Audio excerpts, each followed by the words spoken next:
China is a leading example in intelligent manufacturing, as today's forum shows.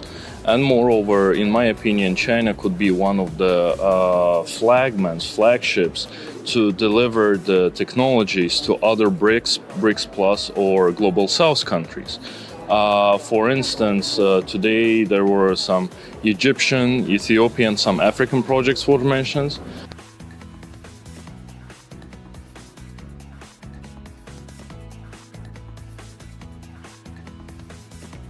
China can be the biggest industrial base and technology for intelligence, and one of the most competitive all over the world.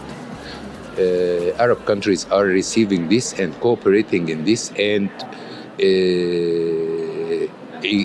welcoming the Chinese technology to be based in our regions.